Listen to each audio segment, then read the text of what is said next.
out and buying an Eid dress, so I have to think about varying variables around it. So if the kurta is fitting, so the trouser won't fit. If this is fitting, that won't fit. So where do I compromise? And then there are such exorbitant prices. So it's like very. So then you have to do that effort. And if I'm walking into a brand which is costing me like 20,000, 30,000, and still not able to cater to me, so then it's quite underwhelming. And then you go towards the idea of getting it customized, but then that also has layers of problems attached to it, because then the tailors are also coming from that milieu of thought processes, right? So they don't understand what to do with you, and then you will like, okay, one has to be this way, one has to be this way, then they'll make something wrong, and then you have to, okay, but this is not too thin, too thick, or this is going up, going down, this is not too tight, it's so difficult. So then you compromise on whatever you can find, and you can compromise however you can accommodate. So it is tough, because obviously when people see you in different clothes, they perceive you in a certain way, and not every day do I want to be seen as a different label person, right? It's a part of me, but not every day do I want to feel like that, or not every day do I want to be seen as someone who you see as different label, I don't know if that makes sense. That actually makes perfect sense, because right before we started filming, you and I were sitting here and we were having a conversation that how people perceive us. And rightfully, like you said, when you started, it's not just the physical aspect of it. There's so many mental, emotional, psychological, there can be financial, so many elements attached to it. And people love giving unsolicited advice. And since last year, I know I've faced it. I was telling you an episode that happened yesterday, and that was at the bank, that this woman wanted to tell me how I need to get married, and my mother was sitting next to me and telling me, एक औरत का सबसे बड़ा दुख ये है that when a child goes, and I'm like, thank you, this is all that needed to be said. And I didn't respond, but when you hear such things, and I'm sure, because I'll be honest, I thought before last year I was living under a rock. I won't even lie, Bilal. I seriously thought I was living under a rock. And literally, like when you go to weddings, or when people just pick, like, and they're telling you how unhappy they themselves are. मतलब वो अपने मुंह से बता रहे हैं कि वो कितने दुख में हैं और कितने ट्रॉमा में हैं, लेकिन फिर भी आप प्लीज जाएं और जाकर ये कर लें, क्योंकि ये दुख आपको भी चाहिए, ये दुख आपको नहीं मिल रहा, तो then oh my god, you're missing out on something. And then this woman in a bank had the audacity to tell my mother, and she meant nothing ill. I could tell she genuinely did not mean ill. So how do you feel when people, without realization, and I'm talking about people who don't even mean ill intentionally. I'm talking about people who are just saying it without thinking, या maybe उनको लग रहा है by bringing something like this up वो कोई बहुत अच्छा काम कर रहे हैं, because society is conditioned that way. So I feel initially I used to really crib and really feel frustrated, exhausted also. But then I started taking humor in it, and I started like taking it in my stride. Like I was like, okay, interesting. That's an interesting point of view. And once you take that, I think it becomes a little easier. But I must say that then within that, there comes in a day or two a comment that slices you through again, and it lives with you forever, I think, in some deep cavern of your body and heart and soul. And it keeps coming up and then coming up and saying, okay, this is what was said about you, and keep slicing you again in that same space. So I do think a lot about this, and I think that a lot of us are walking examples of trauma, and we are walking with a lot of trauma which is not resolved. And unfortunately, there are no avenues to resolve those. And unfortunately, the participants or the people who are inflicting those traumas are also a part of our lives who we can't separate from or can't distance ourselves from, right? Because of the convolutions of life. And because we are not sitting with ourselves and saying, okay, let's resolve this. Let's try to find some resolution around it. Yeah. So the easier method to carry on with life is to carry all the trauma and then find people who also might have something which you feel similar, or which you assume would have similar, some kind of a similar trauma going on in them. So for example, if I am myself maybe struggling or battling obesity, for example, right? And I can't do anything about it. I've tried everything under the sun and it's not working. Yeah. So then I'll try to either keep quiet about it, or I'll just try to find someone who's also maybe remotely obese but not offended by it, or does not have a problem with it. But I'll try to prick a problem into them and try to think that, okay, let's try to probe into their lives and see if they have a problem with it.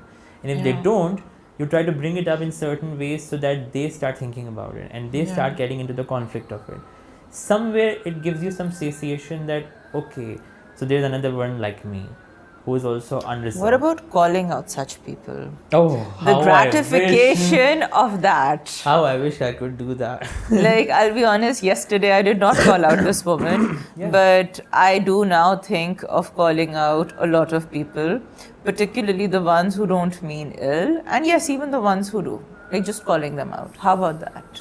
I think it's a brilliant thing to do, because when you keep bristling within and you keep doing that and not calling out people and not saying, because calling out means what? You're saying to them that this is making me uncomfortable, this is unsolicited, this is not needed, and you are not my therapist, you're not my mother, I don't need you to tell me this while we are in a very professional setting and environment where I'm coming to get a service from you that you're providing and you're getting paid for doing it. And you are providing me like, it's all nonsense what you're providing me with, right? Yes. So don't do that. Don't give me half an hour. Don't waste my half an hour on something which will live with me for another 10 years. And rather just give me a word of what needs to be done in the service part of it, right? Yes. So if you just call that out to people, I think that in a moment they're transfixed. And in a moment they're like, oh my God, I can't take that, because then their reactions are, because I have done that once with one person. I need to know what the reaction was. So once someone told me, so I get this a lot, like first initially when people meet me, there's like an aghast expression, like, who's this? Like, what happened? And then they're like, okay, so then there's a cordial admittance to, like, oh, we are so nice so that we can accept you. We are not like unaccepting or different kind of people. And then slowly they'll start slipping that thing in you, like, okay, by the way, what happened? Why are you like this? What happened to you? So I toy around it. I have a story around that. I have a story around like who to say what, and then I just tell them that story, fill them up and fill their desire to know it, and then move on. So this person where I was volunteering at an award function, and so an art award function, and this guy, so before that award function, I'm also a performance artist, by the way, so I was performing for that event. And then, I mean, obviously it does sound so weird, but I was in a costume and then I quickly changed and came into my formal attire, and then I started volunteering for that thing. So he was like, oh, so was that also part of your costume? Why is your costume not out? I was like, it is out. I am now in my formal attire. He was like, no, with your leg. So I was like, no, it's not a costume. So he was like, no, but what was that thing that you were trying to project with your leg? Why is that still there? Like, why haven't you removed it? So I was so done with that at that moment, because I was like freezing. It was really cold that day and it was in a very open area, and I was trying to get the work done. So I was like, I am a differently able person. This is a leg impairment. It's not a costume. I just said this in that tone. And then I just left that area and I just started doing my work. And that man just became his face fell. And I started getting... I'm so glad you did this. But then I'm so glad you did this. But then I started feeling very guilty, and then he started trying to find I with me and something, and then he approached me afterwards and he said, I'm really sorry. So I said, it's okay. It's not a problem. I understand. Okay. But the problem is, I'll tell you what, Iman, it's not about knowledge also, it's not even about education. It's about familiarization of people of different needs and different kinds to the society. Yeah. The society does not get visuals of this kind every day. You don't get a person walking with a crutch with this kind of a leg ailment every day around a mall or skirting his way through a mall every day. I don't see anyone like that. I don't see people on a wheelchair moving on their own so rampantly or so frequently, right? Why? Because we don't provide them access. You're so right. I was listening to this interview by Munima Mazari, and she said that, who's a brilliant artist, by the way, and a real big influence and inspiration in my life, and I want to meet her one day. So whoever gets access to her, please make me meet her one day somehow. So anyway, sorry, digressing. So she said in an interview, she said people call me for during art competitions or different kinds of, because she's also an influencer and she's also motivational speaker, and she said a lot of people call me for motivational sessions and everything, and they call me, book the thing and everything, and then she said I once arrived at one place and they didn't have a ramp and they didn't have the facility for my wheelchair to move, and she said I had to move from there and back home, and they were like, where are you, we were waiting for you, and I was like, you don't have the facility to facilitate a wheelchair bound person, what are you even thinking? So you see, man, it's so subtle, it's so graceful, but the removal and the othering of the differently abled body is so apparent. Yeah. It's so visible. And because it does not hurt anyone, they don't fix it. Yeah. And it does not hurt anyone, they don't want to make a change to it, because you and I, we are walking individuals. But the minute we or anyone in our family starts experiencing something like this, we become alarmed. So I initially, when I used to walk around malls, my brother or anyone, they would take me in a wheelchair, and that wheelchair is not equipped to handle my disability. So it used to be like a normal wheelchair, so my leg does not function on its own, it cannot stay upright, but I can't fold it, so I had to like literally walk with my wheelchair, like be on the wheelchair with my leg up so that no one crashes into it, and it was such a disaster. So what I'm trying to say is, I'm not saying that you make a huge difference, but make some difference. Yeah. Facilitate those people. They don't need your charity, because you're not doing charity by doing this, right? You're just including. So yes. A lot of facilities, a lot of places, they say, oh, we are inclusive, we provide such inclusivity. Yes. And then you walk into their facility and start working for them or start doing something for them, and they are like, there's no ramp, there is no facility, there's nothing. So it's just like a facade of facility that they're providing. So what I want to question is, why is that not added to the system? And then I question and research, and I find out that it was purposely not added because they don't want such representation. So like previously when we were having a conversation, I was telling you that in the marketing part of fashion or in the marketing part of consumer products, you don't see any mention also of a differently abled person. And whenever it is, it's like just again to tick a box. Or for like, oh, we are also very inclusive, so we have added a wheelchair bound person in this ad, right? And I'm not saying that everyone does that, but mostly everyone does that. And you don't see the representation in drama or film or anywhere, right? And then I question the idea that a product, for example, when I was just about to come over here, I sprayed on a Sauvage Dior perfume, right? So Sauvage Dior perfume was gifted to me by my brother, who also used it, and then he gave it to me, right? And then my brother-in-law uses it, I use it, my brother still uses it. So there's a huge myriad of men in my house who use it. So all of these men, why are they using that perfume is my question. Because it smells good, right? Yeah. Is this because their bodies are a certain kind that they're using it? No. But then when I switch on the commercial or the ad that advertises the Dior perfume, I see a chiseled man with his bare chest. I see the spray going on his body, and it is very alluring. It lures the customer in. But then I think that, is that the only customer that is using that? No, clearly not. So then why is there no representation of a differently abled body or a different kind of a body on different platforms? Like I have a friend, Trinette Lucas, who is a dark-skinned, beautiful model, and she's broken the modeling industry with her amazing looks, and also the mold of how a beautiful woman in Pakistan should look like. Yes. Because that is the skin tone that we have. We are wheatish and we are dark complexioned. Yes. We are not white. And even the fair ones of us, we are not white, No. American white, right? Yes. So where's the fear of saying that this is our skin type? Where's the fear of saying, why is there a fear of accepting that this is beauty?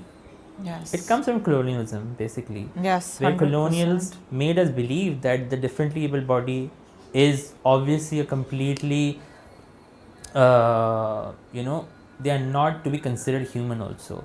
So they are completely a part of our life where we give them charity, remove them from the society. This is how transgender people also are treated. Why do you think so many transgender people are on the roads begging? Because you don't facilitate them. You don't include them in the society the way they should be. Yeah. So this differential attitude is from them, not from us.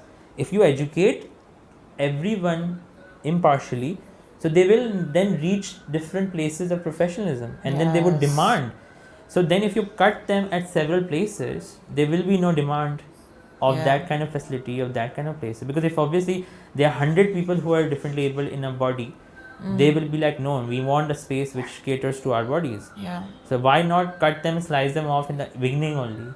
So don't give them access to education, don't give them access to any kind of dignified living. Yeah. So yeah, it's very, very, and what I find very offensive is how gracious it is. It has such a graciousness attached to it. When people meet me, they meet me with such respect, like, oh my god, can we just... So there's very interesting reactions to me when I meet people. So the first kind is, oh my god, they put you on a pedestal as if you are King George III or something. That you can't even step another step, and then you'll fall onto some kind of a disgrace by doing that, or you'll get dirty or something. And they're like, okay, we'll help you. They're so anxious in trying to facilitate you, but I can read that anxiety, because that anxiety is not knowing what to do with a person like me, right? They become puzzled in themselves, like, how do we react to a person like this, right? The second kind is also a very interesting kind. They are like, and these are people who get to know me sometimes. So they are like, okay, so he's trying to demand to be normal in a normal society. So let's give him a normal which is so hazardous for him that he will not be able to even, I don't know how that comes about. So they treat you like a very normal person. So they would also be like, okay, run and get this. I'm like, I can't run and get it. Like, they were like, but you're normal. So it's almost like another kind of an othering, So it's almost like they make you feel like we are ignoring your disability because you want us to ignore it. And you want to look normal, so we are ignoring it for you, and you also ignore it so that we can be hush hush about this and we can get on with life, right?